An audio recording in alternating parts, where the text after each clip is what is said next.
Hi, welcome to the Pirate Therapist. I am Lee Perry. I am the Pirate Therapist, and I would like to welcome you to this week's episode. This week, we're going to talk about the healing power of the arts. I know I like to talk about the arts because I like the arts. I'm a very right brain kind of guy. So let's talk about the arts. When you hear the word art, what do you think of? Hmm, Maybe a painting in a museum, a song on a radio, a child dancing in a living room. The truth is, art is more than something beautiful to look at or hear. Art is a language, it's a bridge between our inner world and our outer world. For many of us, it's one of the most powerful forms of healing that we'll ever experience. Today, we're going to explore how the arts can help our mental health, not just for people who call themselves artists, but for everyone, because creativity lives in all of us. Sometimes creating something, even something small, is exactly what our heart needs just to keep going, just to keep trying, just to keep moving forward. So why does our creativity matter to the mind? Our brains are wired for creativity. When we create, whether it's planning, whether it's painting, writing, dancing, or gardening, the brain releases dopamine, the feel good chemical that our brain gives us when it wants to motivate us or give us pleasure. Creativity engages the default mode network, the part of the brain that's tied to imagination and self reflection. When that system lights up, it helps us to process experiences. It makes meaning, it finds patterns in our life. That's why doing something creative often makes you feel calm or centered or perhaps inspired.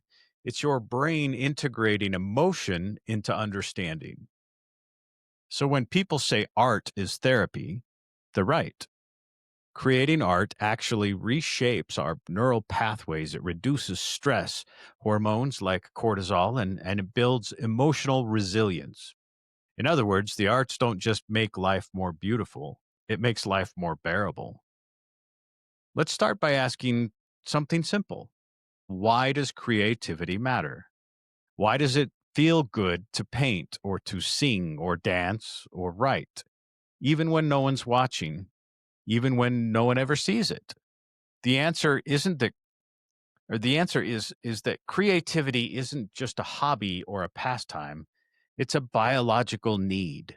Our brains are wired to create, to imagine, to problem solve, to make sense of our inner world through symbols and stories. It's one of the things that makes us human. When we engage in something creative, drawing, cooking, journaling, even rearranging a room, something powerful happens inside of our brain.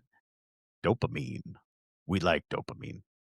The brain's natural feel good chemical begins to flow.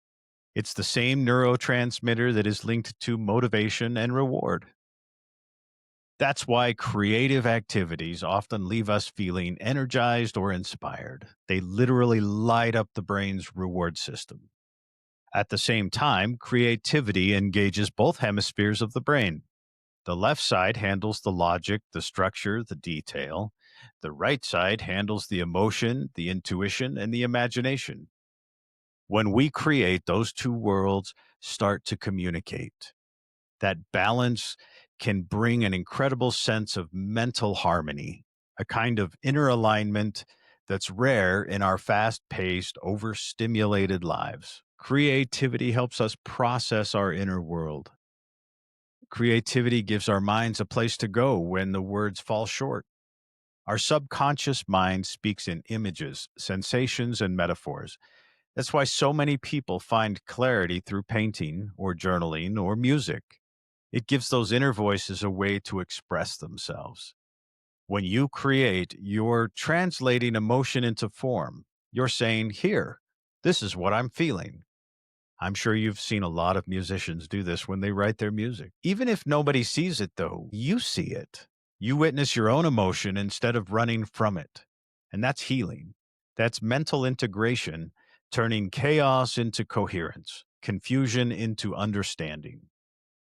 Another reason creativity matters so much to the mind is that it's a natural form of meditation.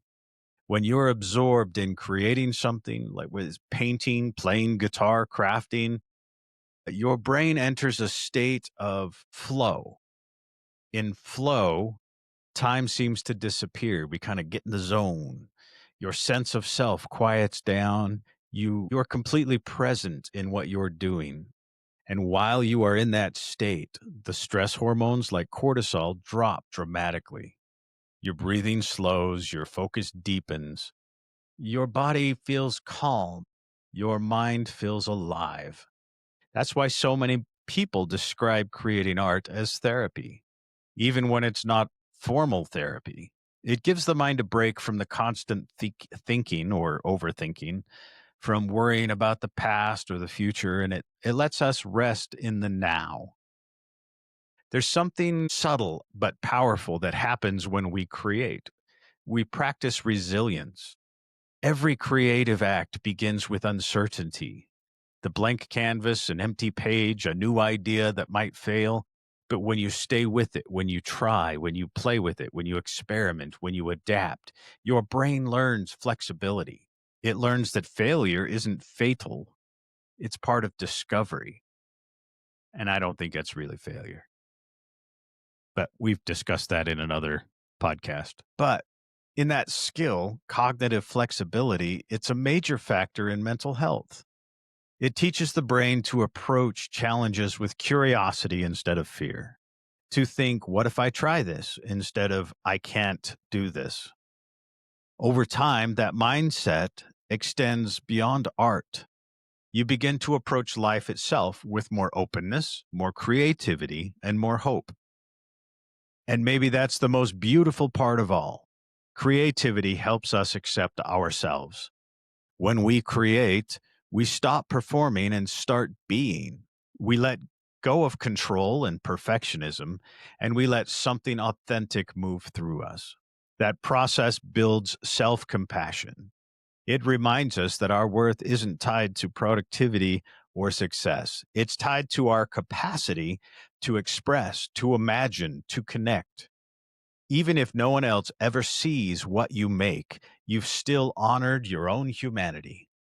So when we talk about creativity and mental health, we're really talking about aliveness. Creativity keeps the mind awake, the heart open, the spirit connected. It's not about talent, it's about truth. It's about finding little ways to bring imagination and expression back into our everyday lives, because that's how we stay whole. Maybe the next time you're feeling anxious or overwhelmed, you could try something simple. Hum a tune, sketch, draw a little picture, write a few lines in a journal, take a picture of something. We've all got phones, they have really nice cameras on them. Go take a picture of something that speaks to you, something that looks pretty or interesting.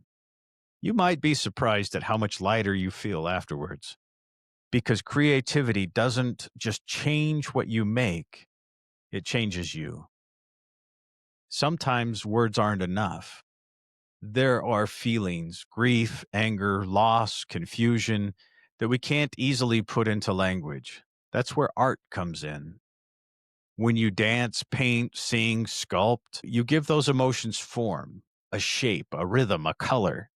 You move them out of your body and into the world where you can see them, hear them, and even understand them. That act of expression creates an emotional release. It says this feeling doesn't have to stay trapped inside of me. And that's positive or negative feelings. That's a feeling that feels maybe inside that we want to let out. We want to express it. And art allows that. For people living with depression, anxiety, trauma, or grief, that can be life changing. Even something simple as doodling while you're thinking can start that process. You don't have to be good at art for it to help you. The goal isn't perfection, it's expression. Have you ever noticed that sometimes words aren't enough? There are moments in life when language fails us, when grief or anger or sadness runs too deep to be neatly explained. Moments when what we feel is bigger than what we can say. That's where the art comes in. It gives us another language, one made of color or sound or movement or rhythm. It's a way to express our emotions, our minds. When we bottle up our emotions, when we hold them in, they don't disappear, they sit in the body. They live in the nervous system. You can feel it, the tightness in your chest, that heaviness behind your eyes, that restless energy that you can't seem to quite name or put your finger on. Art opens a door for those feelings to come out. Painting, writing, dancing, singing, these aren't just hobbies. They're a way of communicating emotion. When you paint, you're moving pain through your hands. When you sing, you're vibrating it through your voice. When you dance, you're letting it leave through your body's motion. It's the body's way of saying, let me feel this so I can finally let it go. Psychologists have a word for this. It's called catharsis. It means an emotional release, a cleansing of what has been trapped inside. When we create, we give form to feelings. When we make something visible out of what's been invisible. Think about it. A painter may cover a canvas in reds and blacks not because it's beautiful, but because it's honest. A songwriter may pour heartbreak into melody, transforming pain into sound. A dancer may move their body in ways that express what their words never could. That's art as an emotional translation, transforming what hurts into something that we can finally see or touch and understand. Science backs this up. Studies show that expressing emotions creatively reduces cortisol, the body's main stress hormone, and increases dopamine and serotonin, which are tied to calm and pleasure and connection. In art therapy, people who have experienced trauma often begin with simple sensory forms of creation, maybe finger painting, molding clay, drumming, because these help the body safely process emotion before the mind has to put it into words. You could think of art as emotional alchemy, turning raw feeling into creative energy and creative energy into healing. It's not about erasing pain, it's about transforming it. Art also gives us something rare. It gives us a space where we can feel without judgment. In daily life, we often censor ourselves. We say things like, I shouldn't feel this way, or I need to stay strong. And we bear down and we white knuckle life. But in art, there's no such rule. You can cry through a song, or paint through anger, or write through confusion, and no one will tell you to stop. That freedom, that ability to express without fear of being wrong, it helps us reconnect with the truth of our emotions.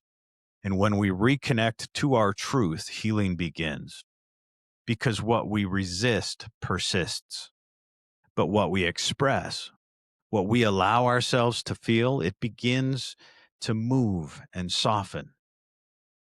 Not all art has to be shared to be healing. Some of the most powerful creative acts are the ones that no one else ever sees. A journal entry written at midnight, a quiet sketch done during a tough day, a whispered song in the shower. These are private rituals of release, small acts of reclaiming your inner world.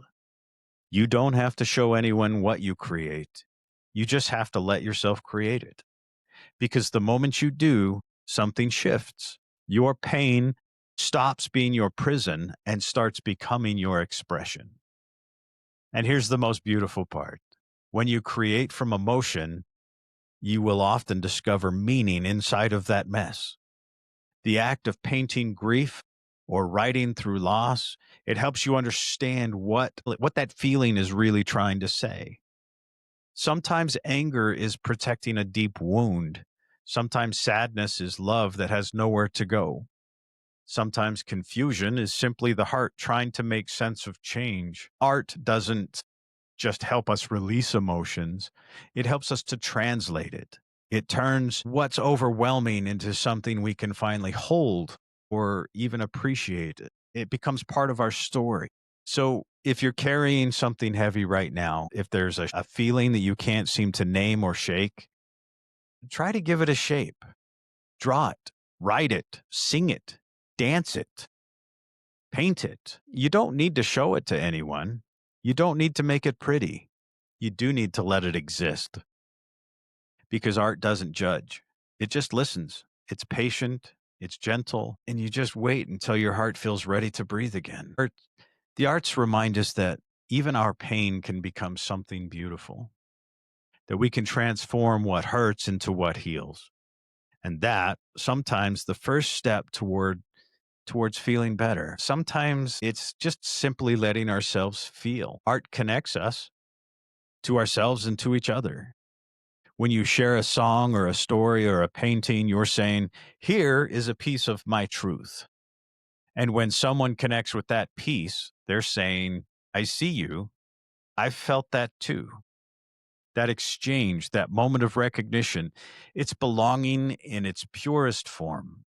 Art reminds us that we're not alone in our emotions or our experiences, and that's one of our most powerful antidotes to loneliness and to isolation. Two of the biggest challenges in the mental health today. Think about it.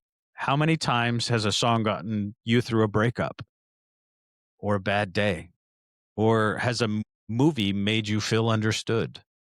Or a poem that says exactly what you didn't know how to put into words? That's art's doing its quiet, steady healing work, one heart at a time. There's something magical that happens when we create or when we witness someone else's creation. A song, a story, a painting, a dance. Each one becomes a bridge from one heart to another. And that bridge, that feeling of "you get me" is one of the most powerful medicines we have for mental health, because art at its heart is about connection.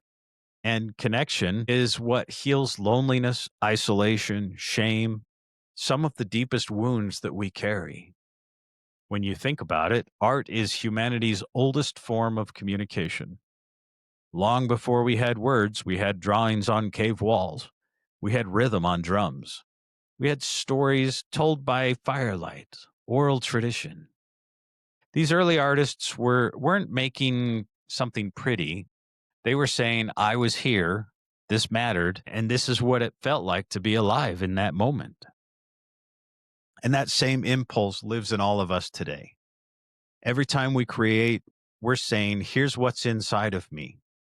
When someone else sees it and feels it too, we realize there's something profound. We're not alone in what we feel. That moment of shared emotion, of being seen, is belonging.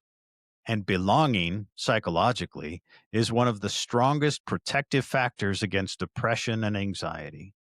So when we engage in art, whether making it or experiencing it, we're not just filling time. We're reminding ourselves that we are a part of something much bigger. Art doesn't need to connect one person to another, it connects entire communities. It's not just one on one, it pulls communities, groups, it pulls people together. Think about a community play, or a music festival, or a public mural. People gather, share, and celebrate something together. For those few hours, they're not divided by status or age or politics or background. They're united by story and by feeling. That shared experience creates an emotional synchronicity. Psychologists call it collective effervescence. It's that spark you feel when the crowd claps in rhythm, when a choir sings in harmony, or when everyone grasps at the same moment during a play. I think I said grasp. I meant gasp. That art is creating a community energy. In that space, loneliness fades. We remember what it feels like to belong. Art also lets us show a vulnerability safely. When you share something creative, you're saying, "Here's a piece of my heart." It takes courage, but it also invites others to do the same. When you read a poem about grief, you don't just see the poet's pain, you see your own reflected there. When you listen to a song about heartbreak, you don't feel so strange for still missing someone. When you see a painting full of colors and chaos, it might mirror the way your mind feels on a bad day, or somehow something that comforts you, something that helps you connect. Because suddenly it's not just your feeling anymore, it's our feeling. Art transforms private emotion into shared humanity. And that's where the real healing begins, in the space where we realize we don't have to carry everything alone. Stories can be an especially powerful medicine. When we tell stories, be it through plays or films or songs, we're not just entertaining each other, we're practicing empathy. Every time we step into another character's shoes, we stretch our emotional imagination. We feel what they feel. We learn compassion. And that's why storytelling is central to healing. It helps us understand others and ourselves. And in that understanding, we find common ground. You don't have to have lived someone's exact story to recognize their emotion. Joy, fear, love, loss, these are universal. And art allows us to meet each other there in that shared emotional language. Sometimes when we're struggling with mental health, depression, anxiety, grief, it can feel like we're on an island, like we've been isolated, we're cut off from everyone, and we're alone. But art throws us a rope, it gives us a lifeline. A poem whispers, someone else has felt this way. A song says, you're not crazy, you're human. A painting silently reminds you that beauty can still come from pain. Art connects us across time, culture, and distance. It's proof that even when life feels dark or disconnected, the human spirit keeps reaching for meaning. It keeps creating. It keeps connecting. When we experience art, we are reminded that we are part of a much larger story, the story of being alive. So maybe the next time you listen to music or visit an art show or even scroll past a poem online or listen to the misadventures of a pirate therapist and some of the poems and stories that I do in that segment or that side of my YouTube, I guess. Just pause for a moment. Notice how your heart responds. Notice that tiny spark that says, yes, I know that feeling. That is connection. That's belonging. That's a quiet miracle of being human together with someone else. And that's what art does best. It reminds us that no matter what we're feeling, joy, sorrow, confusion, hope, someone else has felt it too. And through the creativity, we get to meet them halfway. The arts remind us that we heal in community, not in isolation, through expression, through empathy, through a shared heartbeat of creation itself. For people struggling with mental health challenges, confidence can take a hit. We start to feel small, invisible, uncertain of our worth. But art gives us something back, a voice. It lets us create something new, something uniquely ours. Whether it's learning to play a song, performing in a small play, or taking a pottery class, the act of creating builds a sense of agency. I made this. That pride can be incredibly healing. It rebuilds confidence one brushstroke, one line, one step at a time. Many art therapy programs focus on not fixing people, but on helping them see themselves differently, as capable, expressive, worthy of being heard. That's not just mental health work, that's soul work. When someone goes through depression, anxiety, grief, trauma, it's not just the happiness that fades. It's often a sense of self. You forget who you were before the pain. You stop recognizing the person in the mirror, and even the small things like trying something new can feel impossible. But creativity, it has a quiet, incredible ability to help us find our way back. Because when we create, we're not just expressing ourselves, we're kind of rebuilding ourselves. brushstroke by brushstroke, word by word, note by note. When you make art, you're giving shape to something inside of you. It might be messy, it might be confusing, but it's yours. And for people who have lost a sense of control or confidence, that can be life changing.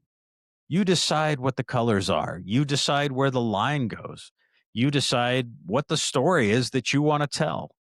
The act of choosing, shaping, deciding strengthens something that mental health struggles often weaken in us: your sense of agency. Agency means believing I have the power in my own life. And every time you pick up a paintbrush or a guitar, a pen, get on stage, pick up a piece of clay, you're proving to yourself that you can take the chaos inside of you and turn it into something that exists outside of you, something real, something beautiful, something finished. Depression and anxiety often whisper to us, you can't. You can't finish that. You can't change this. You can't handle this. But when you create, you build evidence that you can. You start with a blank page or a lump of clay, and at the end, there's something new in the world because of you. That's proof. Proof that you are capable. Proof that you can follow through. Proof that your actions matter.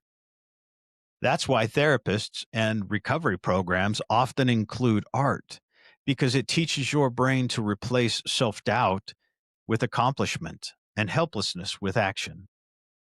Every finished piece, no matter how small, becomes a quiet statement. I did this. I made something. Over time, that builds confidence. Maybe not loud, performative kind, but a deep, steady kind that comes from within. Mental illness can blur your sense of identity. It might feel like your emotions define you or that you've become the struggle itself. But art helps you remember the rest of who you are. When you paint, you might rediscover your love of color. When you write, you reconnect with your imagination. When you dance, you feel your body become alive, not just something carrying pain, but something capable of joy and movement. Through creativity, people often find parts of themselves they forgot existed. It's like uncovering layers of personality, humor, curiosity, courage that the world or trauma tried to bury. In that rediscovery, you rebuild your sense of identity, not as someone who's broken, but as someone who creates. Art gives you a tangible way to see your growth. Think about journaling, sketching, writing music. When you look back over time, you can see change. Maybe your writing becomes more hopeful. Your colors get brighter. Your melodies, maybe they sound freer. The evolution is visible proof that healing is happening, even when you can't always feel it day to day. And that matters because recovery is not usually a straight line. It's slow and it's unfolding. Art shows you that you are moving forward, that your story is still being written, that you're not stuck forever in one spot, in one chapter. Here's something powerful. Every creative act is also a brave act. To create something means to risk, to put yourself into the world.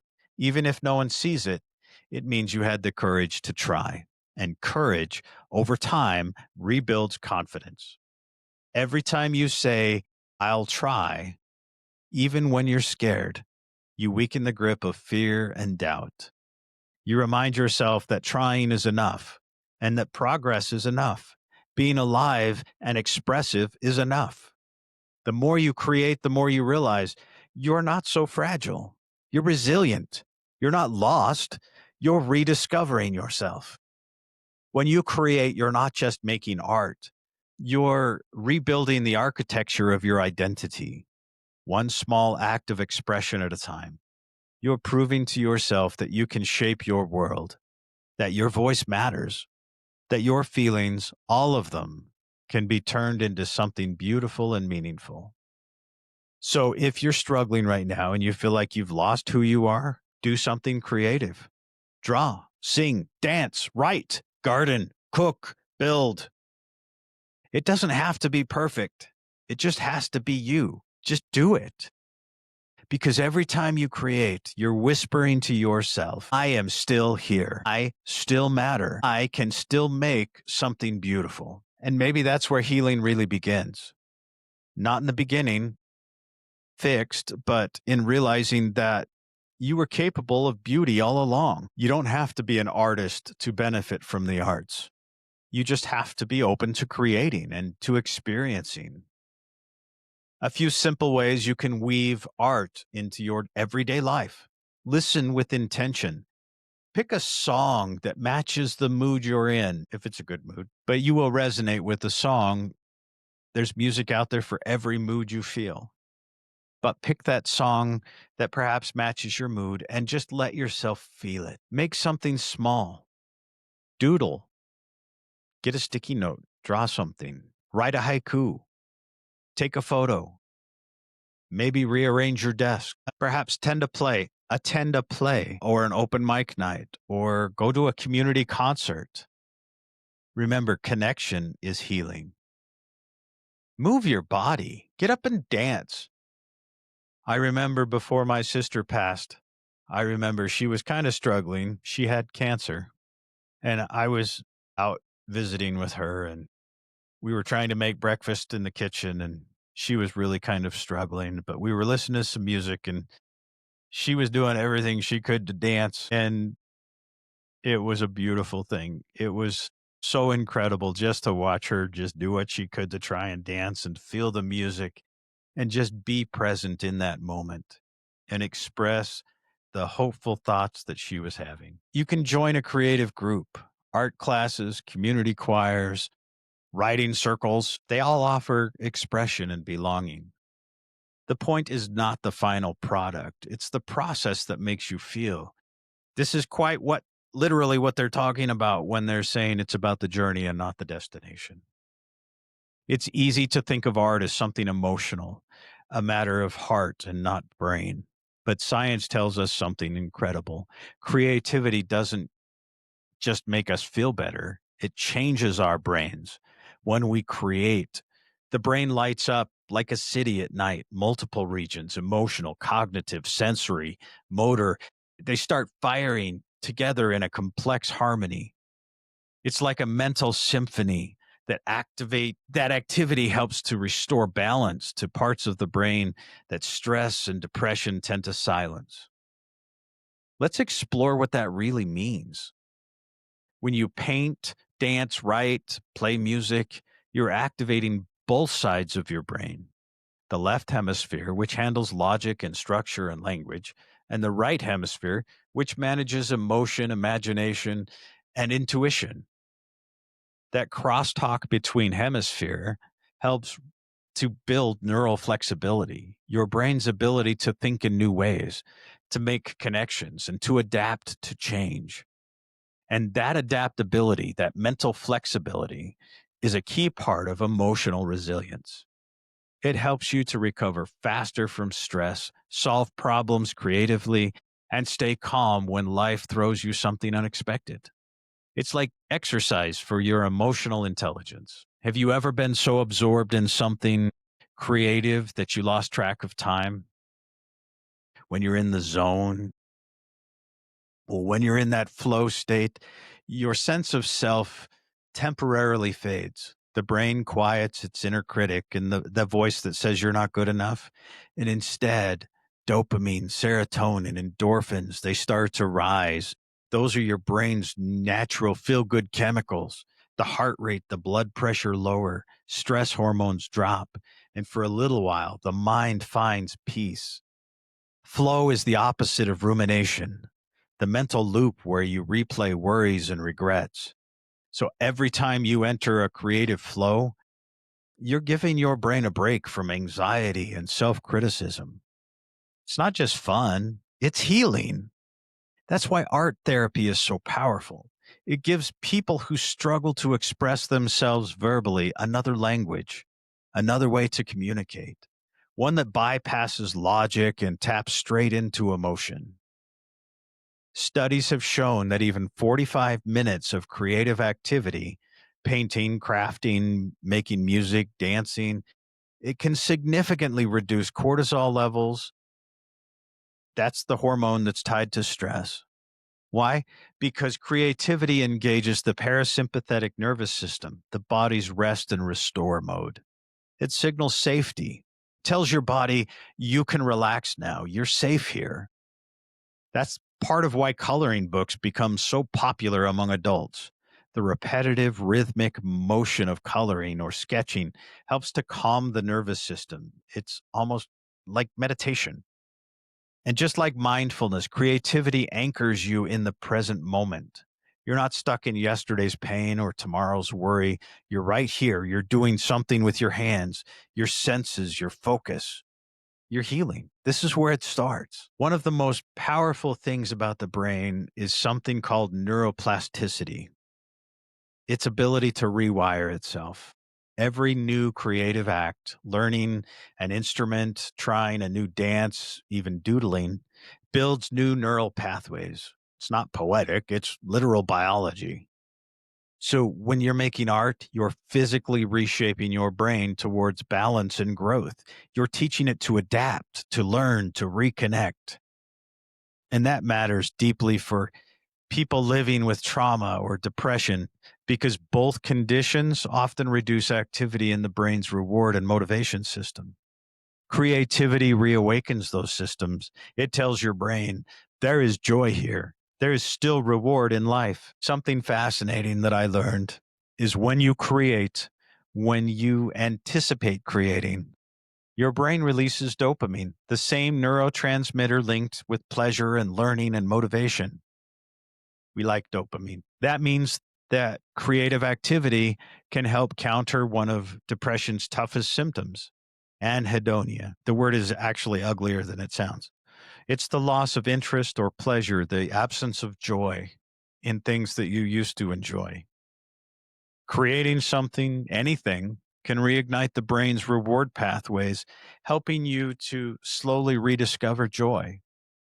And unlike artificial dopamine spikes from social media or substances, creativity gives you a sustainable dopamine because it comes from accomplishment and engagement, not from distraction. You'll find that most of our joy in life comes through growth and accomplishment.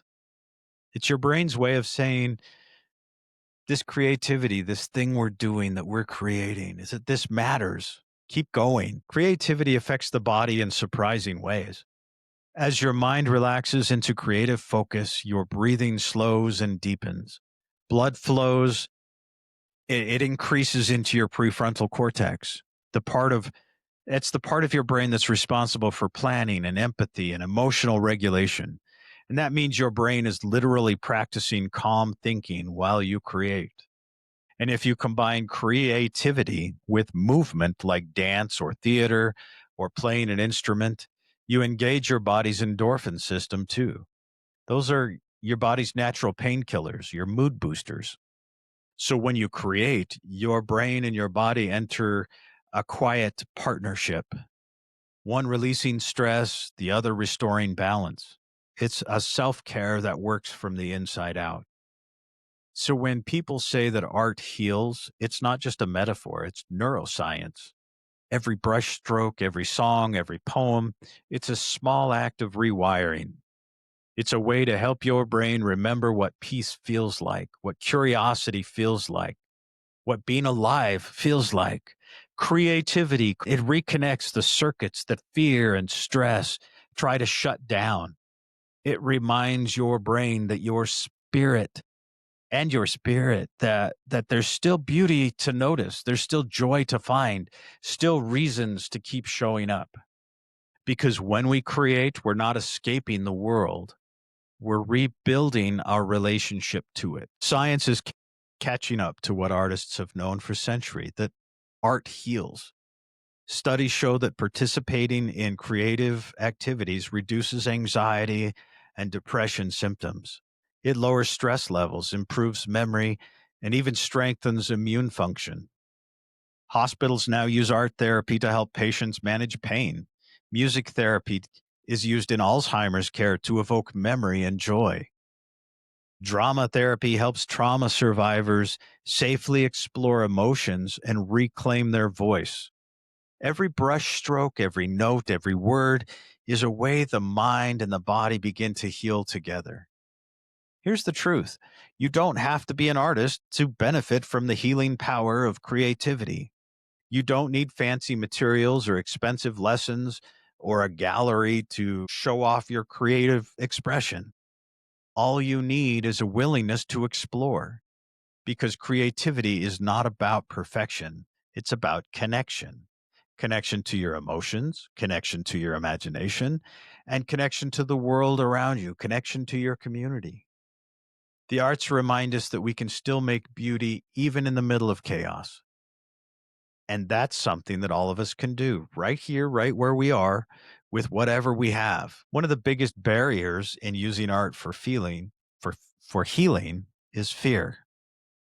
Fear of not being good enough.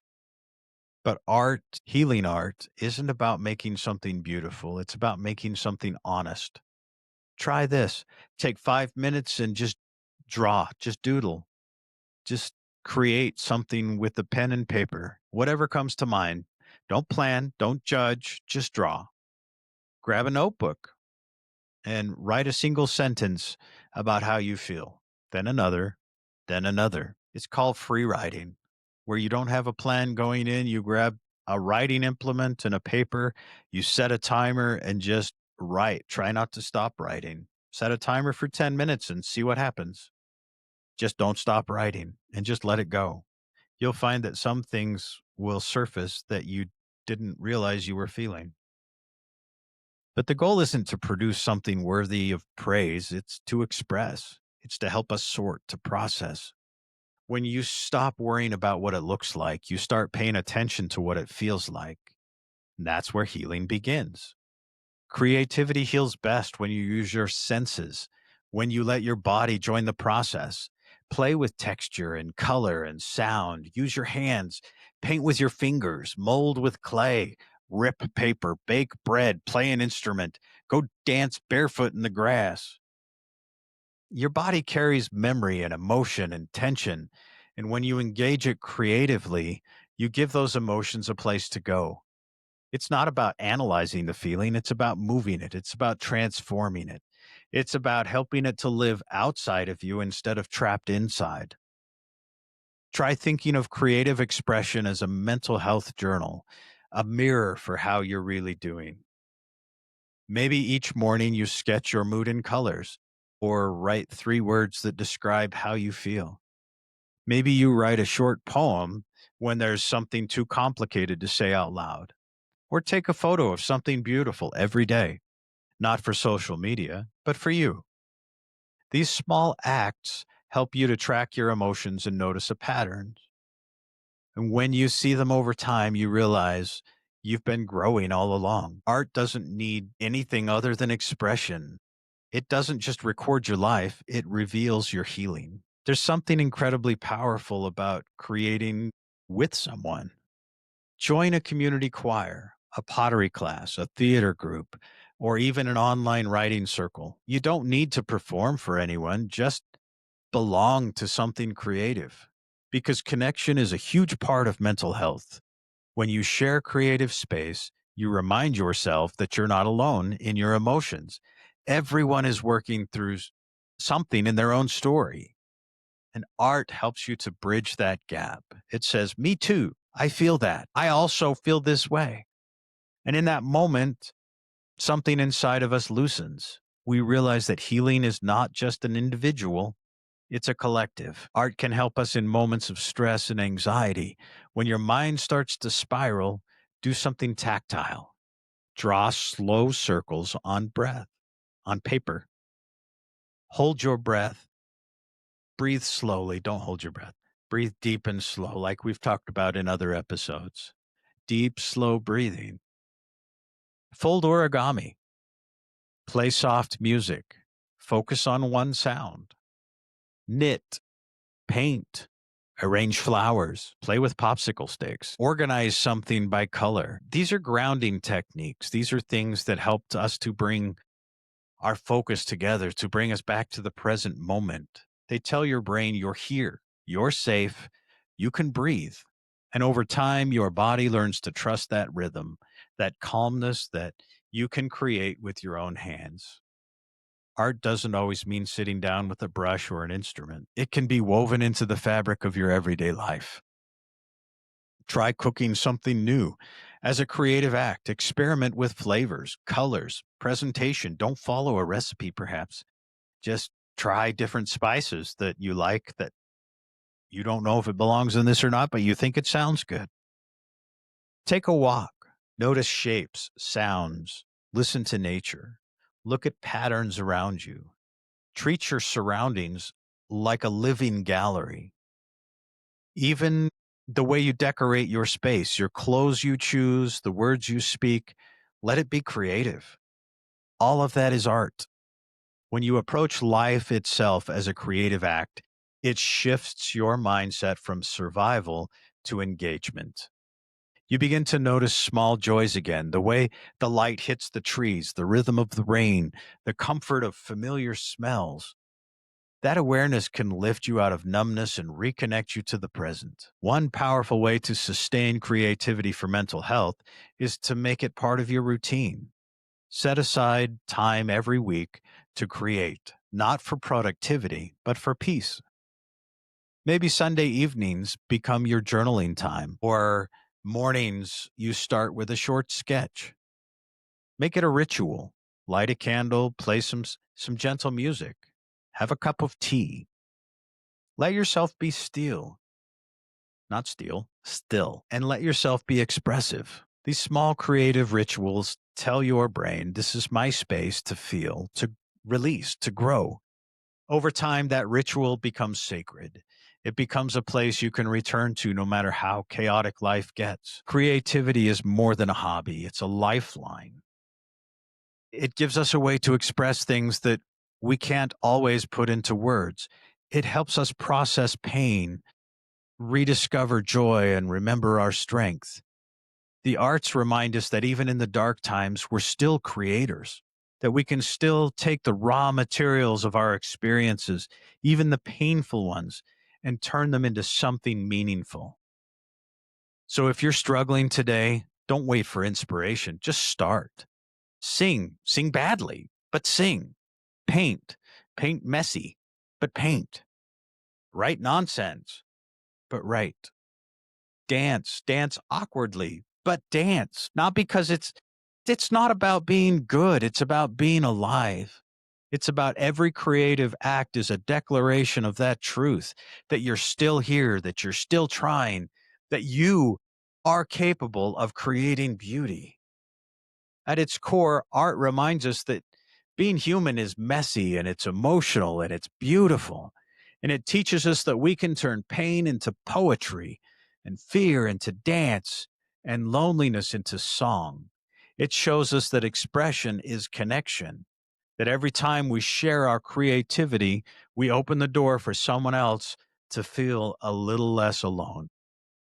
Art is how we turn what hurts into something that heals. And it's not just about painting or music. It's about how we live. We allow ourselves to express, we allow ourselves to feel. And when we allow ourselves to feel, we allow ourselves to heal. So we've talked about how heart heals the brain and the body and the spirit. We've explored how creativity rebuilds confidence and restores identity. And it helps us to process the emotions that we can't always put into words. But maybe the most beautiful truth is this: art reminds us that healing is not about perfection, but about expression. It's about showing up for yourself. One brushstroke, one lyric, one dance step, one breath at a time. Because when you create, you're doing more than making something. You're meeting yourself. Art has always been about connection, from the first stories told around a firelight to songs that we still sing today. Arts are how we've always said, I've been there. I know what that feels like. Every time you draw, sing, write, dance, or play, You join that timeless human conversation that says, we're not alone in this. That connection, that moment of belonging, that is one of the most powerful forms of healing we have because belonging soothes the nervous system. It tells your mind you are safe. It tells your heart that you matter. Art also teaches us honesty. It gives us permission to feel what's real, even the hard things. When you write about grief, paint your anxiety, or sculpt your hope, you're letting the truth breathe. And when the truth breathes, healing begins. You don't have to hide behind, I'm fine. You don't have to pretend to be happy all the time. Art says, let it out. Art lets you move it through you. And somehow, in the process of creating, that heaviness starts to shift. You begin to see your pain as part of your story, not the whole story. I think one of the biggest lies we tell ourselves is that creativity belongs to someone else, to the real artists, to the talented people. But the truth is, creativity is our birthright. It's the way you solve problems, the way you decorate your home, the way you make someone laugh. Every single person has a spark of creation inside of them. And when we use it, even in small or perhaps humble ways, we remind ourselves of our own power. We stop seeing ourselves as survivors of life and start seeing ourselves as participants in it, active, imaginative, capable of shaping our world. That shift from surviving to creating, that's healing.